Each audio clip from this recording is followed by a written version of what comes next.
Y espero que nuestros corazones puedan estar quebrantados, o al menos que el Señor pueda quebrantar hoy nuestros corazones.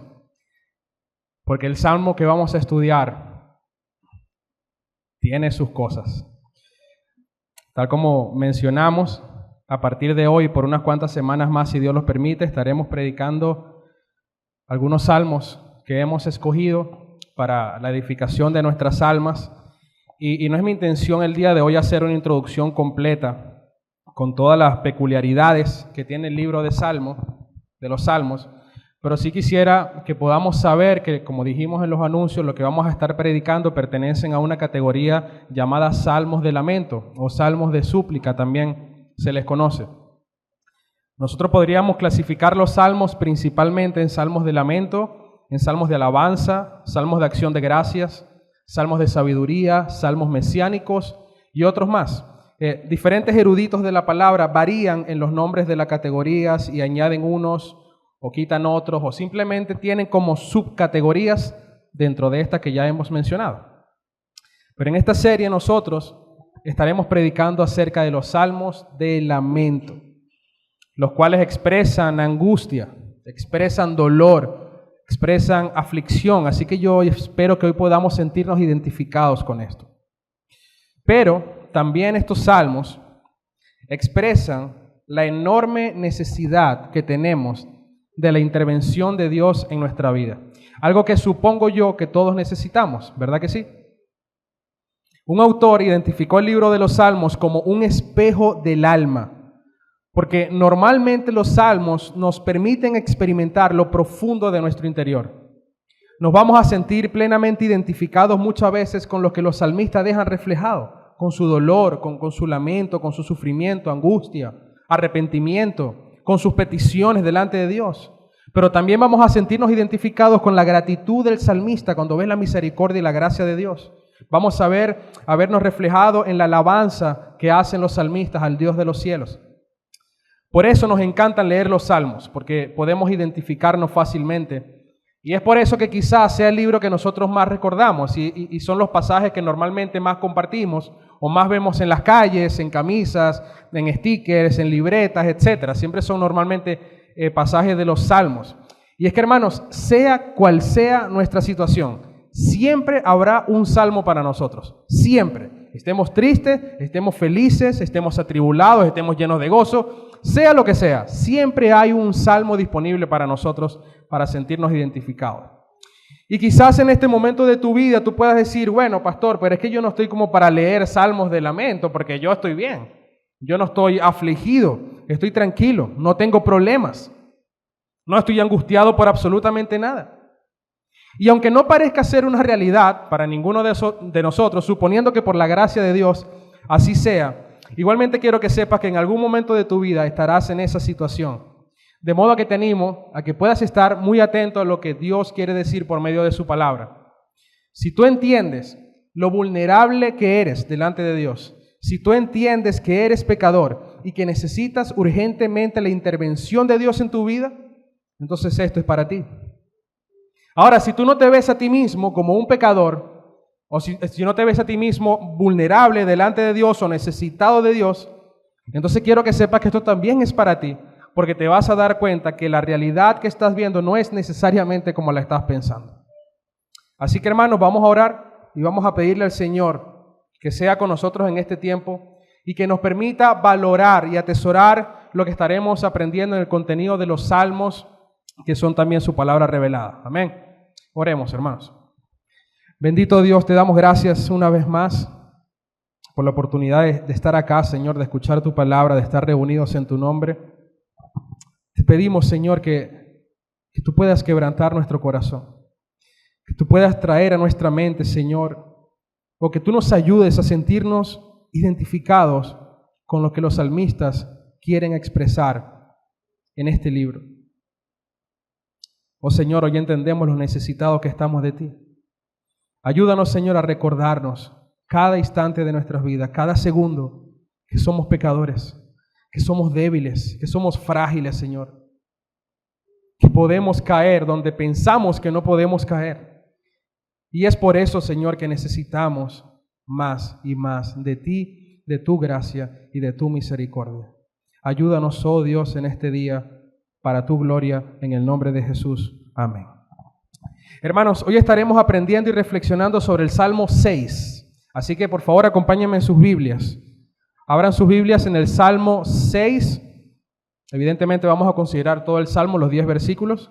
Traten de leer este Salmo poniéndose en la posición del salmista. No lean esto como si es cualquier lectura, si están leyendo un libro o un cuento, o si están leyendo algún otro género literario.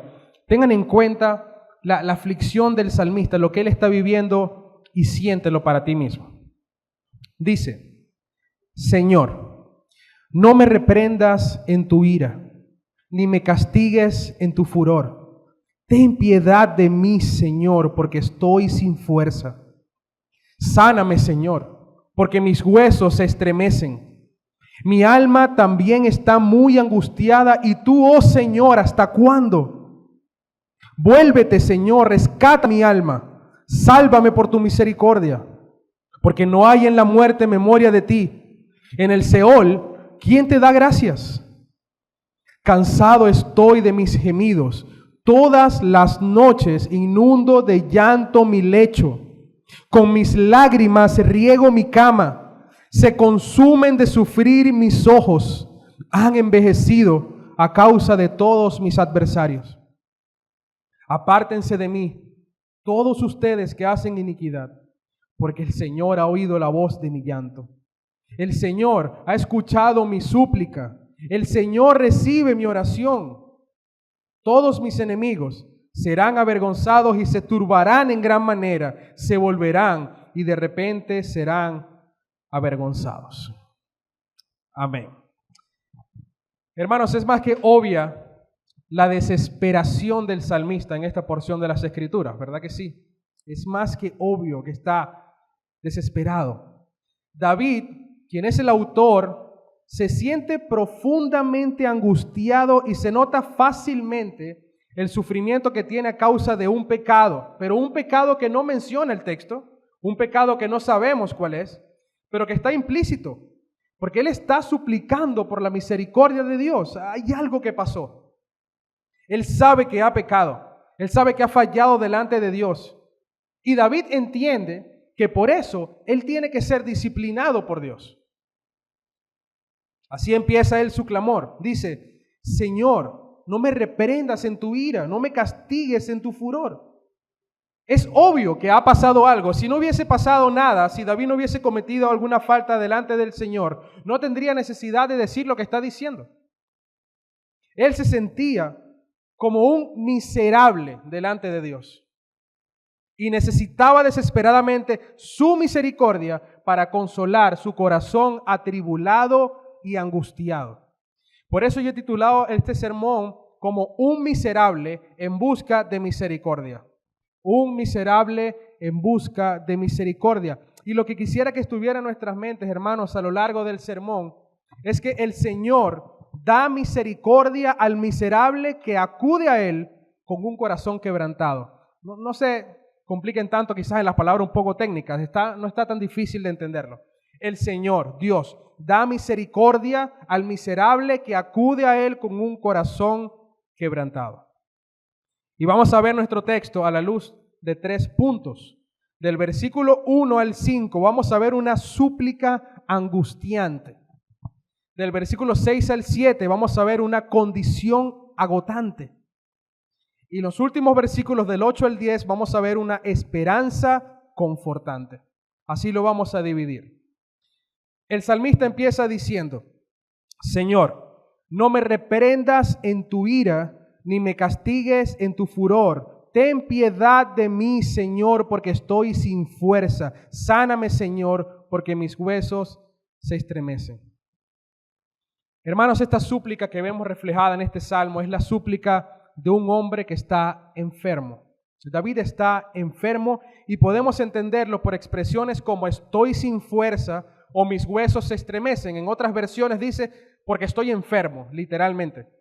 Sin embargo, nosotros debemos entender que la enfermedad principal del salmista no es física y no es lo que nos refleja el texto, es una enfermedad espiritual. Podríamos pensar que David podía estar padeciendo de alguna dolencia física, pero a causa de su afectación espiritual. Seguramente a muchos de nosotros nos ha pasado que cuando estamos hundidos en el pecado, cuando nos sentimos realmente mal delante de Dios, eso también se refleja en nuestro cuerpo, ¿verdad? Empezamos a sentir dolencias, empezamos a sentirnos mal, nos da gripe, empezamos a estar mal físicamente cuando estamos en pecado, cuando estamos haciendo las cosas mal. Pero el texto nos lleva a comprender la condición del alma de David, más que la física. Hay un dolor muy grande en su interior a causa del pecado que él ha cometido, que no sabemos cuál es. Y por haber pecado, él entiende inmediatamente que hay consecuencias que él tiene que experimentar, que hay un Dios que va a hacer justicia, que va a castigarlo, que va a disciplinarlo, que va a reprenderlo. Él lo entiende perfectamente.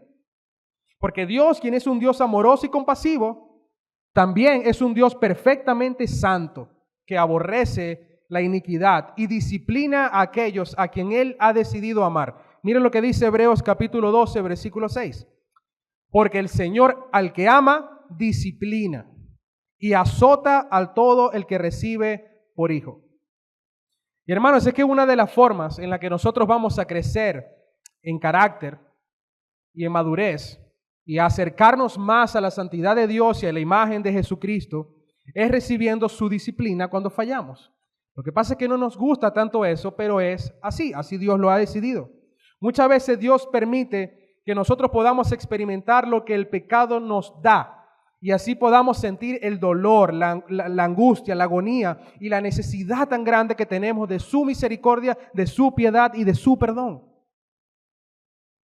Y algo clave aquí, mis hermanos, como decía al principio, es vital que nosotros primeramente podamos entender cuál es nuestra condición, podamos entender lo frágiles, lo débiles y lo vulnerables que somos. Ese es el punto de partida, que nosotros podamos entender que somos malos, que no somos buenos, que podamos vernos como lo que realmente somos, viles pecadores, hombres y mujeres de carne y de hueso que están propensos a fallar cada segundo de su existencia.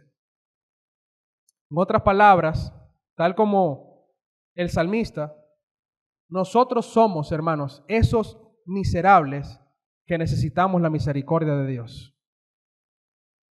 Nosotros somos esos miserables que estamos en búsqueda constante de la misericordia de Dios. Y quizás esta palabra miserable pueda sonarte un poco fuerte, pueda sonarte un poco chocante, pero todos aquellos que buscan la misericordia de Dios son aquellos que han reconocido su condición de miseria delante de Él.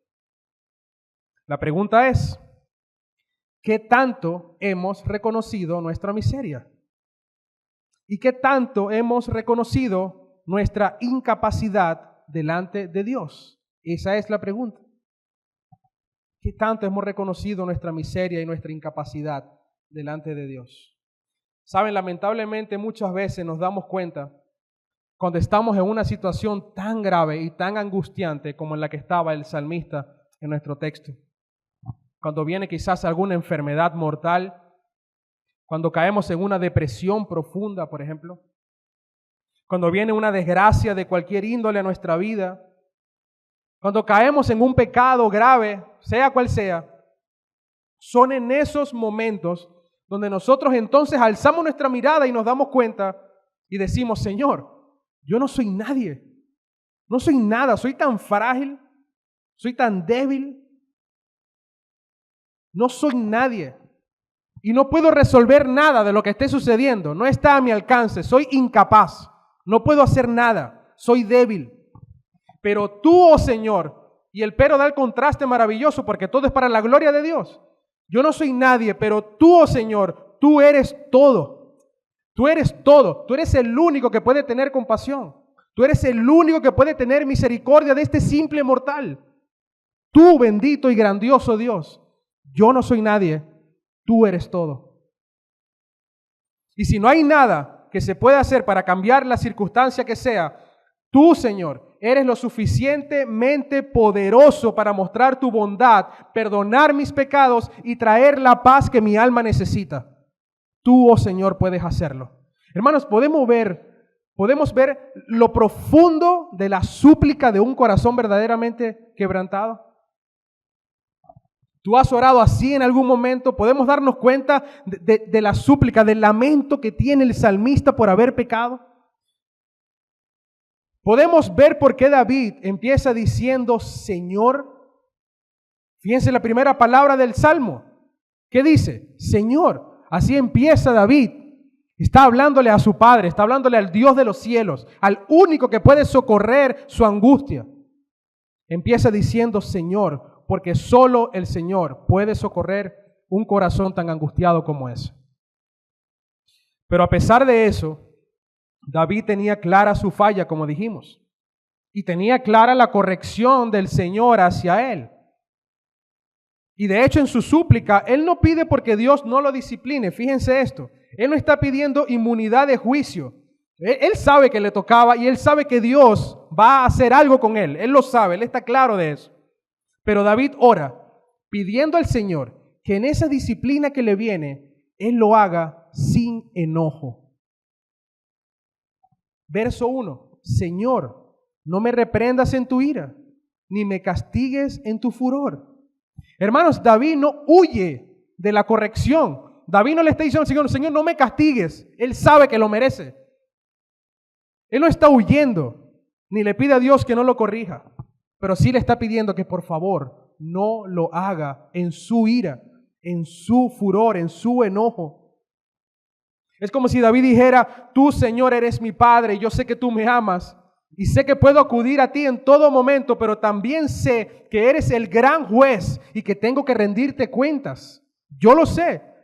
Y porque sé que eres el gran juez, es que entiendo que merezco ser reprendido, pero por favor, Dios mío, hazlo sin enojo, sin ira. Ten compasión de mí. Es como cuando le decíamos a nuestros padres, yo sé que me tienes que dar disciplina, papá, pero por favor, dale suave. Y él continúa su oración diciendo, versículos 2 y 3, ten piedad de mí, Señor, porque estoy sin fuerza. Sáname, Señor, porque mis huesos se estremecen. Mi alma también está muy angustiada. Y tú, oh Señor, ¿hasta cuándo? ¿Hasta cuándo? Y ten piedad, da la idea de ten misericordia. Porque estoy sin fuerzas, dice David, porque estoy enfermo, porque no puedo hacer nada. Señor, por favor, ten compasión. En otras versiones, como les dije, dice, porque estoy enfermo. David necesitaba ser sanado, porque como dice el texto, hasta sus huesos se estremecían. El pecado de David lo había llevado a una condición tan deplorable que hasta su mismo cuerpo daba evidencia de su decadencia espiritual. Varios de nosotros seguramente hemos sido testigos, para no decir de nosotros mismos, de algunos hermanos que han estado en alguna condición de pecado considerable y hemos visto cómo sus cuerpos lo expresan. Seguramente nos hemos dado cuenta cuando ves a una persona y dices, seguramente algo anda mal con ella. El cuerpo lo expresa. Pareciera que el estado espiritual es reflejado en el cuerpo físico de las personas. De modo que ahora la súplica va dirigida en dos sentidos, aunque uno primero y uno secundario, pero dos sentidos al fin. La necesidad de ser sanado corporalmente, que sería la súplica secundaria, porque viene a consecuencia de la primera, y no solo eso, sino que es mucho menos importante que la primera, que es ser sanado en el interior, ser intervenido por el Señor, para que Él limpie la inmundicia que tenemos dentro, esa inmundicia y ese pecado que nos atormenta día y noche. En otras palabras, hermanos, es como si dijéramos, oh Señor, yo necesito que sanes mi cuerpo, quita mis malestares, sana mis ojos, sana mi dolor de estómago, sana mi piel, sana mis dolores, pero antes de eso te pido que sanes mi perverso corazón, que se inclina a pecar delante de ti una y otra vez. Sana mi perverso corazón, pero también, Señor, sáname físicamente. Y ya vamos a ver por qué David lo dice. Hermanos, el alma de David estaba angustiada. Es lo que expresa el verso número 3. Se sentía confundido. Se sentía realmente mal delante de Dios y por eso suplica desesperadamente por misericordia. No tiene más opción. Y al final del verso 3 da una expresión que muestra perfectamente la desesperación y la aflicción y la angustia y lo intenso de lo que él estaba pasando. Él dice, ¿y tú, Señor, hasta cuándo? ¿Y tú, Señor, hasta cuándo? Pareciera que está como un poco desubicado David, ¿verdad? O que nosotros le dijéramos al Señor, bueno, Señor, ¿hasta cuándo? ¿Cuántos de nosotros en un momento de angustia le hemos dicho al Señor, Señor, ¿hasta cuándo? ¿Hasta cuándo permitirás que me siga pasando esto? ¿Hasta cuándo voy a tener que estar sufriendo esta enfermedad? ¿Hasta cuándo voy a tener que estar mal económicamente? ¿Hasta cuándo? ¿Hasta cuándo? ¿Hasta cuándo? Seguramente muchos de nosotros en momentos de agonía o en momentos de molestia o de angustia o de preocupación le decimos al Señor, Señor, ¿hasta cuándo? ¿Hasta cuándo tengo que estar así? ¿Hasta cuándo, Señor, tengo que esperar que voltees tu mirada y escuches mi clamor y me respondas? ¿Por qué no me respondes, Señor? ¿Por qué no te siento? ¿Por qué no te veo? ¿Hasta cuándo vas a estar alejado de mí? Pero ¿saben qué, hermanos? Nosotros tendemos a ser realmente egoístas al pensar que todo se trata de nosotros, de nuestras cosas, de nuestro bienestar, de nuestra salud, de nuestros intereses, de nuestra condición, y demandamos al Señor que Él atienda inmediatamente nuestras necesidades y nuestras solicitudes. Y si estamos en una situación de angustia como la que vivía el salmista, nos desesperamos aún más y ponemos más peso o mayor peso de exigencia para que el Señor nos responda. ¿Hasta cuándo, Señor, tengo que esperar que me atiendas? ¿O acaso no estás viendo lo mal que estoy, Señor? ¿No me ves? ¿No ves lo afligido que estoy? ¿Por qué no me respondes? ¿Hasta cuándo? Hermano, nuestro nivel de soberbia puede llegar a ser muy grande, muy grande. Pero casi nunca nosotros pensamos en la pregunta que podría hacernos el Señor a nosotros, ¿hasta cuándo tú seguirás pecando contra mí? ¿Qué tal si el Señor te pregunta, ¿hasta cuándo tú vas a hacer lo que estás haciendo? ¿Y hasta cuándo no vas a vivir para mi gloria? Nosotros muchas veces nos volvemos expertos en preguntarle a Dios hasta cuándo, pero no quisiéramos que el Señor nos pregunte a nosotros eso mismo.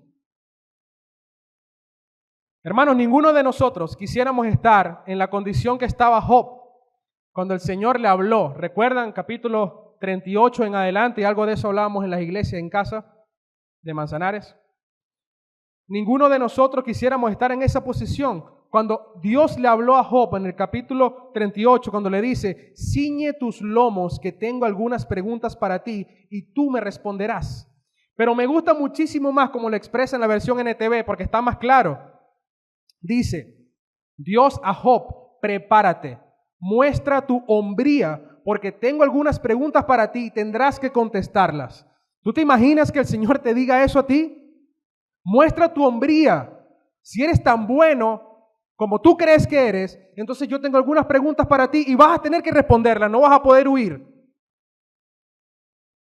Hermanos, y a pesar de que los capítulos del 38 al 41 del libro de Job nos dejan ver muchas preguntas de Dios para él, hermanos, estamos hablando de 4 capítulos, Dios preguntándole y preguntándole y preguntándole al pobre Job.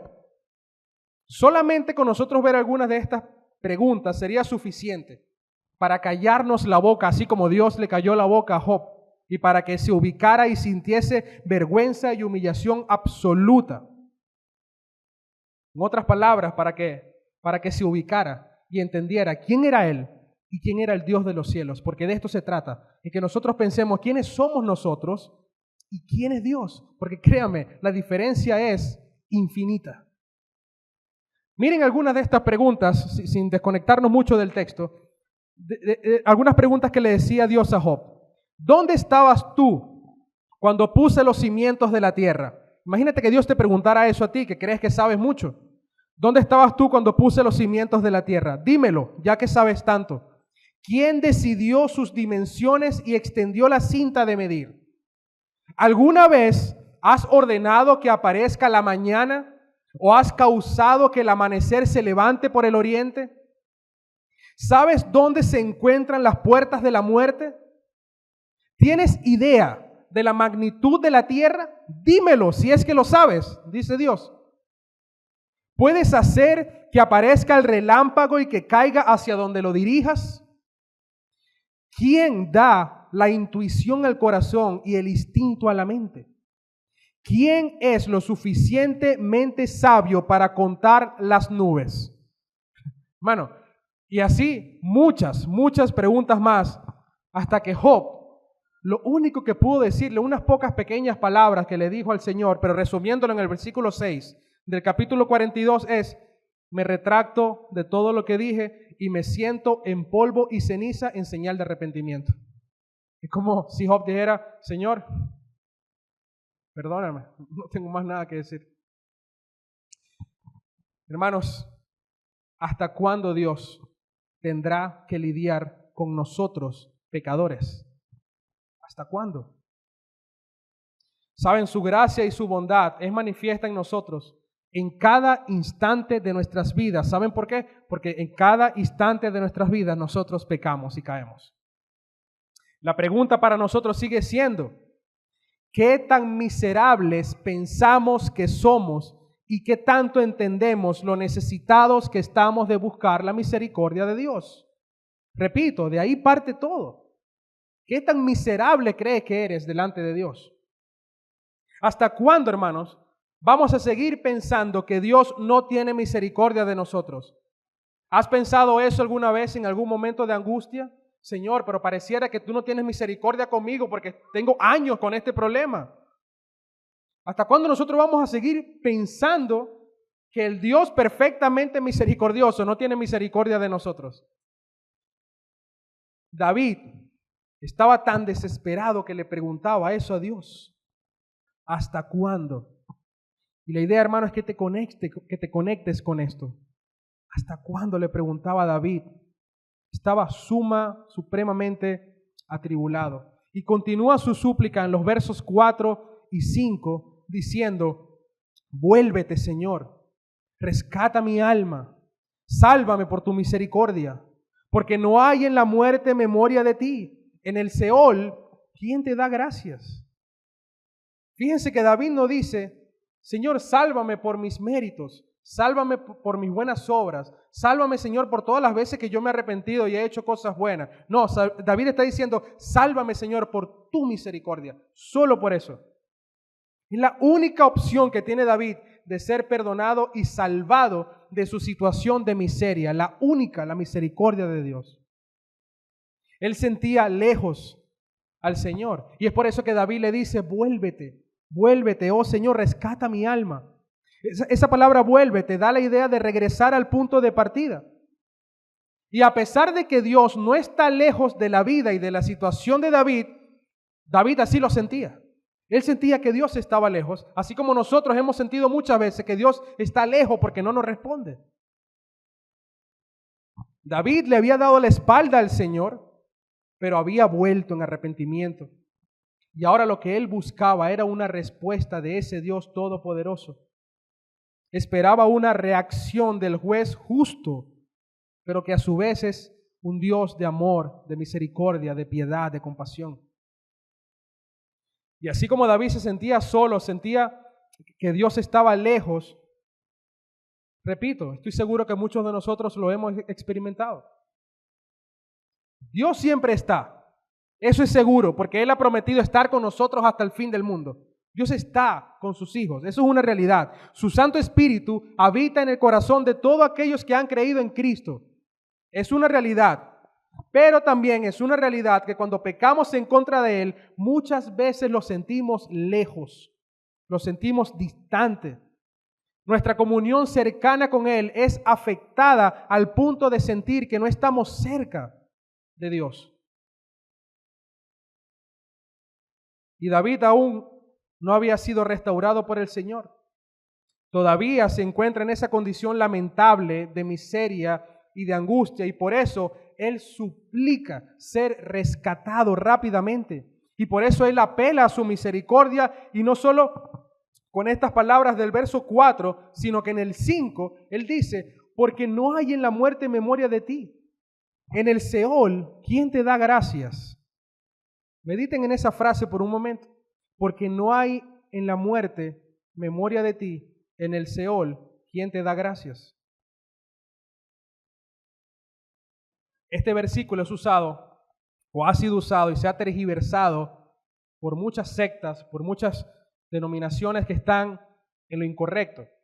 Con estas palabras, David no estaba mostrando una aniquilación total, o en otras palabras, no estaba mostrando esa doctrina errónea que muestra de que después de la muerte no hay nada más. A eso no se estaba refiriendo David. David se está refiriendo a la realidad de que cuando una persona muere y va al Seol, que se traduce como tumba, se traduce como sepulcro, es imposible que esa persona pueda ofrecer alabanza pública en este mundo. ¿Por qué? Porque está muerto. Spurgeon decía, los cementerios son lugares silenciosos. Las bóvedas del sepulcro no resuenan con cánticos. La tierra húmeda cubre bocas silenciosas. En otras palabras, un muerto no puede adorar públicamente porque está muerto. Recordemos que David estaba afectado también físicamente, de modo que probablemente él estaba preocupado porque veía la muerte cercana como una posibilidad. Podía estar pensando que podía morir dentro de poco. En resumen, mis hermanos, lo que David hace en estos versos es simplemente apelar a la misericordia de Dios para que lo salve espiritual y físicamente, para que él siga teniendo la oportunidad de alabarlo en esta vida terrenal. Es lo que David está diciendo. Hermanos, hasta este punto, yo espero que nosotros estemos conectándonos y nos estemos sintiendo identificados con el corazón del salmista. Porque aún él tiene algunas cosas que decir, no acaba acá. Dios aún no se manifiesta al clamor de David. Así que David sigue hablando y sigue derramando su condición de miseria delante de Dios, mostrando su condición agotante. Entramos en la segunda parte de nuestro sermón, versículos 6 y 7. Vamos a leer los versículos 6 y 7. Mire por qué lo he titulado una condición agotante. ¿Cómo empieza el versículo 6? Dice, cansado. Cansado estoy de mis gemidos. Todas las noches inundo de llanto mi lecho. Con mis lágrimas riego mi cama. Se consumen de sufrir mis ojos. Han envejecido a causa de todos mis adversarios. David está diciendo, oh Señor, toda esta súplica que te hago, lo hago desde un cansancio extremo. David está diciendo, Señor, estoy realmente agotado. No tengo fuerzas, como decía al principio. Estoy cansado. David dice, he llorado mucho, Señor. He estado en velas muchas noches. Tengo los ojos rojos, cansados, agotados de tanto llorar y de tanto clamar por mi situación. Mis hermanos, ojalá todos nosotros pudiésemos tener un sentimiento de arrepentimiento como está teniendo David por su pecado. Porque a pesar de que él está usando una hipérbole, que es una figura de lenguaje bastante común en la literatura poética, como son los salmos, cuando él dice, todas las noches inundo de llanto mi lecho, nosotros podemos ver claramente el sentimiento de lo que él está expresando. Creemos que es una hipérbole, una exageración cuando él dice esas palabras, porque no es difícil de entender que es imposible que con lágrimas él inunde su lecho. Es una exageración. Pero a pesar de que es así, es bastante claro lo que él quiere expresar y es, he llorado mucho. He llorado demasiado, Señor. ¿Y por qué ha llorado tanto? Por su miseria espiritual. Por eso David ha llorado tanto. Es tan fuerte que no lo deja descansar ni dormir en paz. Todo el día David piensa en esto y se abate. Y toda la noche, en el silencio, en la oscuridad, en su soledad, lo único que hace es pensar en esto y no para de llorar. Y su corazón no deja de sentir angustia. Hermanos, día y noche, por muchos días David se sentía así. Qué desgastante.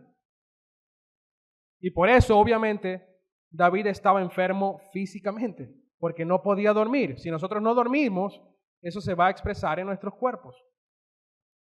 Fíjense hasta dónde, hermanos, llega la aflicción del pecado. Fíjense hasta dónde llega la aflicción del pecado. Y en este punto nosotros podemos ver que el juicio que experimentaba David tenía al menos tres elementos, tres componentes. Uno, David sentía, mejor dicho, el enojo y la ira de Dios en contra de él. Número dos, David sentía que Dios no estaba cerca de él. Y número tres, David no podía conciliar el sueño. David estaba agotado. Todo esto estaba afectando grandemente su salud y su espíritu. Hermanos, qué situación tan desesperante, tan agobiante, qué situación y qué condición tan agotante. David estaba muy cansado de tanto llorar y de tanto clamar. Pero a la vez, nosotros podemos ver aquí un corazón tan hermoso que busca y que anhela estar cerca del corazón de Dios, que busca y que anhela la restauración del Dios de los cielos. Hermano, como decía, ojalá nosotros pudiésemos tener un sentimiento de arrepentimiento como el del salmista cuando nosotros caemos en pecado. Que podamos anhelar tan desesperadamente la restauración del Señor cuando pecamos, que eso nos haga experimentar dolencias, incluso dolencias físicas. Hermanos, ¿hay acaso algo que refleje más nuestra seguridad de salvación que una lucha interna como esta? ¿Tú quieres saber si eres salvo? ¿Alguna vez te lo has preguntado? ¿Cómo yo sé si soy salvo? ¿Cómo yo sé si he nacido de nuevo? Y muchas veces respondemos rápido y decimos, bueno, por los frutos. Y sí, es verdad. Pero ¿quieres saber si eres salvo? Mira lo que sucede en tu interior cuando pecas. Mira qué pasa dentro de ti cuando tú caes en pecado. Puede ser un pecado sencillo, por llamarlo así, no sé si es la palabra correcta, o puede ser un pecado muy grave como probablemente estaba pasando con David. Pero pecado es pecado. Ve qué pasa en tu alma, en tu interior, en tu corazón. ¿Qué sucede cuando pecas? Si tú experimentas algo al menos parecido a lo que está experimentando el salmista en el Salmo 6, gloria a Dios. Es un buen indicio. Pero si no es así y dentro de ti no ocurre nada cuando cometes un pecado delante de Dios, preocúpate, pero preocúpate de verdad, y reevalúa tu fe. Ahora bien, hermanos, ¿creen ustedes que la situación de David puede empeorar? ¿Creen ustedes que hasta ahora David puede tener más aflicción todavía? Pues sí, la respuesta es sí. Fíjense el final del verso 7, cuando dice, han envejecido a causa de todos mis adversarios. Ya va, pero ¿qué tienen que ver los adversarios aquí? David está hablando de su aflicción, de todo esto que ya hemos visto, y ahora menciona a un grupo de personas que él dice que son sus enemigos o sus adversarios. ¿Qué tiene que ver esto acá? Bueno, hermanos, resulta que sus enemigos se han dado cuenta de la situación de David, saben lo que estaba pasando con David y ahora lo acusan constantemente y buscan hundirlo cada vez más. Ahora, no solo basta con sentir el enojo de Dios, no solo basta con sentirse solo, no solo basta con sentirse débil físicamente, ahora se suma a eso la acusación constante de sus enemigos que quieren verlo destruido por completo. ¡Wow! ¿Hasta dónde más puede soportar este hombre? La está pasando muy mal y Dios no, pareciera que Dios no le responde, que no está ahí. ¿Hasta dónde más puede aguantar? Estos enemigos de David no tienen piedad, no tienen misericordia. David lo sabe. Y por eso él trata de no caer en sus manos ni esperar una gota de bondad de ellos. Pero sí intenta caer rendido y por completo en las manos de un Dios que es rico en misericordia. Y por eso vamos a ver lo que dicen los versos del 8 al 10, que reflejan una esperanza confortante. Acompáñame a leer los versículos 8 y 10. Dice: apártense de mí todos ustedes que hacen iniquidad, porque el Señor ha oído la voz de mi llanto, el Señor ha escuchado mi súplica, el Señor recibe mi oración. Esa palabra, esa frase es clave. El Señor recibe mi oración. Si Él dice eso, quiere decir que el Señor entonces no rechaza su oración. El Señor recibe mi oración. Todos mis enemigos serán avergonzados y se turbarán en gran manera. Se volverán y de repente serán avergonzados. Ahora pasamos de una súplica angustiante y de una condición agotante a una recompensa confortante. Vemos cómo David, quien acaba de decir que está cansado a causa de sus adversarios, ahora dice que todos esos que viven en pecado, todos esos que practican la iniquidad, se alejen totalmente de él. ¿Y por qué? Bueno, porque el Señor ha oído la voz de su llanto, porque ya el Señor le ha respondido, porque el Señor ha aparecido, el Señor ha escuchado la súplica de su ruego. El Señor ha oído y el Señor ha intervenido y lo ha restaurado de tal manera que ahora su condición es completamente otra. Ahora Él dice: ustedes, pecadores, aléjense de mí. Ya Él está restaurado por el Señor. Un pastor decía que la respuesta del Señor en este punto ha llenado a David de tanta santidad que ahora Él no quiere tener nada que ver con esas personas. La respuesta de Dios lo ha llenado de tanta santidad que ahora Él no quiere tener nada que ver con esas personas que practican la iniquidad. Ojo, estamos hablando de personas que practican la iniquidad, porque David también era pecador, pero había una distinción. Una cosa es pecar y otra muy distinta es practicar el pecado. David era un pecador arrepentido, pero estos hombres eran esos que habla la palabra como los describe, hacedores de maldad o practicadores de la iniquidad. Practicadores suena un poco raro, pero es más o menos la idea. La diferencia es que estos hombres no buscan el arrepentimiento, sino que se deleitan y disfrutan su pecado. Y David no quería tener comunión con ellos porque no quería volver a experimentar algo tan horrible como lo que él había experimentado. Él decía: ya es suficiente, yo me arrepiento, Señor, quiero cambiar, quiero dar frutos de arrepentimiento. Su corazón estaba inclinado a esto, a cambiar totalmente. Y aunque él entendía y sabía que no era perfecto, que iba a seguir pecando por su condición caída, él deseaba tener frutos de arrepentimiento. Y una de las cosas que lo ayudaría era alejándose rotundamente de aquellos que buscaban deshonrar a Dios constantemente. Y no solo eso, sino que David sabía que el Dios de justicia iba a lidiar y iba a tratar con esas personas. Y que gracias a que Dios había recibido su oración y que lo había restaurado, él sabía que Dios mismo avergonzaría a aquellos que estaban avergonzando a su hijo. Dios iba a tener justicia.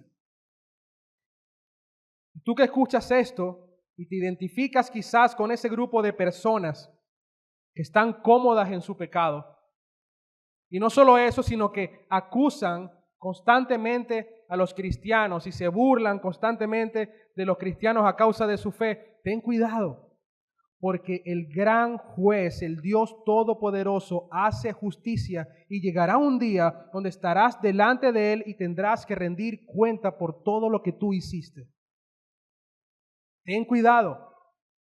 Yo te animo a que puedas meditar en tu condición de pecador y en el Dios perfectamente santo, que por ser justamente santo no puede tener una relación con los pecadores.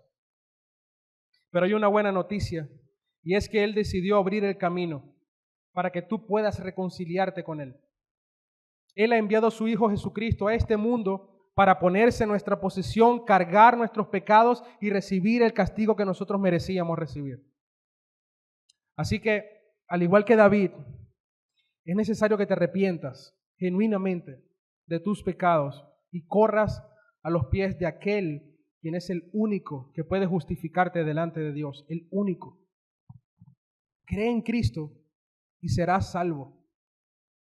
Pero si sigues en tu necia condición, ¿sabes qué? Dios no tendrá misericordia de ti. Dios no tendrá misericordia de ti. Y la eternidad que te esperas son las llamas del infierno y una eternidad separado por completo de la gloria y del amor de Dios. Suena duro y lo es. Así que arrepiéntete de tus pecados y cree en el Señor. La realidad de David era muy distinta a esta, porque cuando vemos en el verso 9 que él dice, el Señor recibe mi oración, vemos que el Señor entonces le ha dado la misericordia al miserable que la estaba buscando. Dios había respondido. El miserable que buscaba misericordia la ha encontrado. El Dios del pacto es el Dios que ha respondido positivamente a la súplica de un corazón arrepentido. Hermanos, no hay duda alguna de que uno de los atributos más hermosos del Señor es su misericordia, sin duda alguna. Que a pesar de que nosotros somos merecedores del castigo y merecedores del peor de los castigos, Él ha decidido no dárnoslo, sino justificarnos más bien en Cristo Jesús. Quiero que sepamos, hermanos, que la razón por la que tú y yo estamos hoy aquí es simplemente porque Dios ha decidido no darnos lo que nosotros realmente merecemos. Eso es su misericordia. Su gracia y su misericordia es visible en el hecho de que tú y yo estemos aquí hoy, estemos respirando y estemos reunidos escuchando su santa palabra. Es por su misericordia. No creas que eres muy bueno y que tuviste voluntad para venir o venir todos los domingos. Es Dios que en su misericordia permite que eso pase. Dios es misericordioso y no puede haber duda de eso. Cantaba el mismo salmista David en otro texto dando gracias a Dios por sus misericordias, por sus favores, por los favores recibidos. Pero hay algo, hermanos, en lo que nosotros debemos gozarnos aún más cuando pensamos en la misericordia de Dios. Porque lo más glorioso de la misericordia del Señor para con nosotros es como Él ha decidido hacerlo. Hay alguien del quien podríamos decir que es la misma misericordia encarnada de Dios, Jesucristo nuestro Señor. Él es la misericordia encarnada del Dios de los cielos. Fue en Cristo que Dios decidió tener misericordia de nosotros y resolver la demanda de su propia justicia. Fue en Cristo.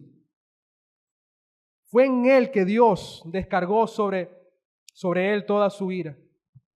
Para que tú y yo ahora podamos tener seguridad de salvación y podamos tener la paz que nuestra alma necesita.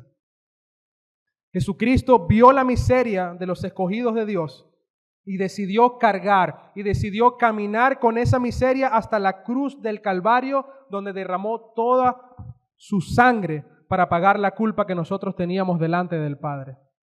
Jesús vio tu miseria, la cargó en sus hombros y la clavó en la cruz, para que ahora tú puedas estar justificado delante de Dios y puedas tener vida eterna.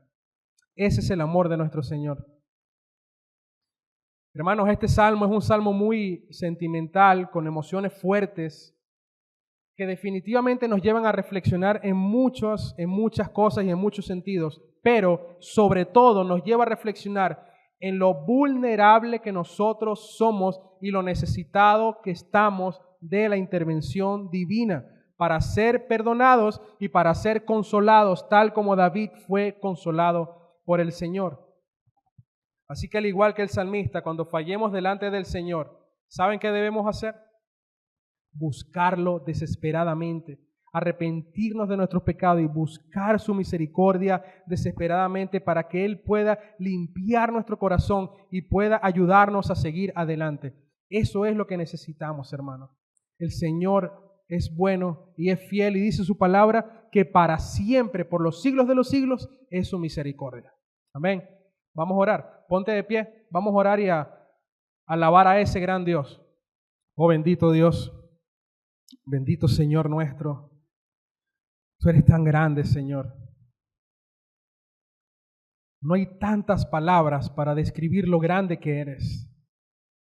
No hay tantas palabras en nuestro vocabulario para describir lo maravilloso y lo poderoso que eres, Señor. Pero tú lo eres. Tú lo eres todo. Gracias, Señor, porque por medio de estos textos nosotros podemos recordar lo frágiles que somos. Podemos recordar lo pecadores que somos. Podemos hacer el contraste de nuestra vida, de nuestra condición pecaminosa y de ti, Señor, que eres un Dios perfectamente santo y justo.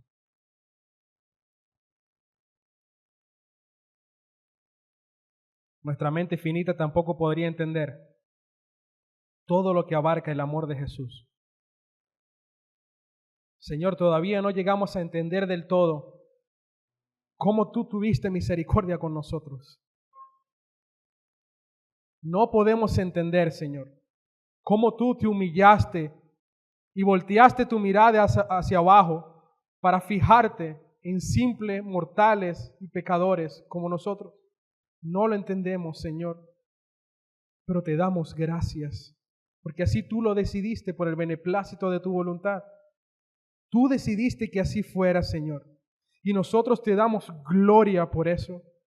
Te damos gracias porque nos rescataste de la fosa, nos rescataste del lodo, del infierno, de la perdición y nos llevaste a tu gloria, Señor. Gracias, Dios mío. Gracias porque tu gracia y tu bondad y tu misericordia permanecen para siempre. Gracias porque hoy respiramos, porque hoy somos tu iglesia y estamos reunidos, Señor, para glorificarte. Tú eres bueno, Señor. Gracias te damos en el nombre de Jesús. Amén.